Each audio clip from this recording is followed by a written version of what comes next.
ఇంకొక బాధాకర అంశం ఏంటంటే ఈ విలేజ్ ప్రాబ్లం, వీళ్ళ కిరాణా షాపులు ఉన్నాయి ఇక్కడ. కిరాణా షాపులు ఫుడ్ అమ్ముతారు, అంటే ఫుడ్ స్నాక్స్ ఉంటాయి పిల్లలకు, ఫ్యామిలీస్ కూడా కన్జంప్షన్ కూడా తీసుకొస్తారు. అందులో హైజీన్ ఉందా, ఫుడ్ ప్రాపర్గా ఉందా అనేది ఎవరు చూస్తున్నారు? ఏదైనా కెమెరా చూస్తుందా? ఎవరైనా ఫుడ్ ఇన్స్పెక్టర్ వస్తుందా? గ్రామ వార్డు నెంబర్ అడుగుతుందా? ఇక్కడ నేను కొన్ని అంటే ఏదో సందర్భంలో ఏదైనా కిరాణా షాప్ పోతే అక్కడ ఎన్నో దుశ్చర్యలు కనిపిస్తుంటాయి.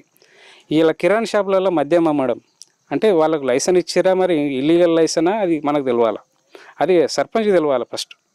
అంటే సర్పంచ్ కనసన్నుల్లోనే మద్యము విచ్చలవిడిగా బెల్ట్ షాపులని, దాని పేరు బెల్ట్ షాపులు అంటారు.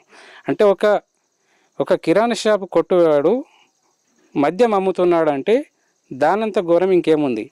వీళ్ళ బాధాకర అంశం ఏంటంటే ఈ స్థానిక సంస్థల ఎలక్షన్లు వచ్చిన గత 10-15 రోజుల నుంచి, కానీ 18 ఏళ్ళు నిండిన అబ్బాయి కూడా మద్యానికి బానిస అవుతుండంటే ఈ గ్రామ సర్పంచ్, గ్రామస్తులు ఏం జరుగుతుంది ఇక్కడ అంటే?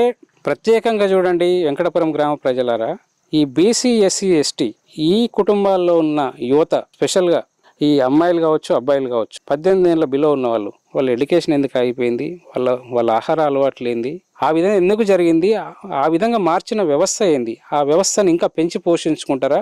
మన ఇంటి ముందు తులసమ్మ చెట్టుకు పూజ చేసినట్టు ఆ అడ్డమైన వ్యవస్థను ఇంకా పెంచుకుంటారా? ఎన్ని రోజులు పెంచుకుంటారు?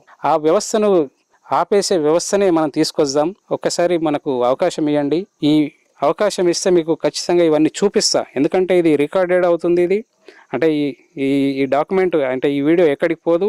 నేను మీకు ఇచ్చేటటువంటి ఇది ఏదైతే మేనిఫెస్టో ఉందో ఇది చెదిరిపోదు. ఇలా మీడియా ఉంది, యూట్యూబ్ ఉంది, ఇన్స్టాగ్రామ్, టెలిగ్రామ్లు ఉన్నాయి. అందులో ఇది పెట్టడం జరుగుతుంది. మీ ఇంటికి కూడా ఒక జిరాక్స్ ఇవ్వడం జరుగుతుంది. ఇది స్పష్టమైన 100% దీన్ని ఇంప్లిమెంట్ చేయాలి.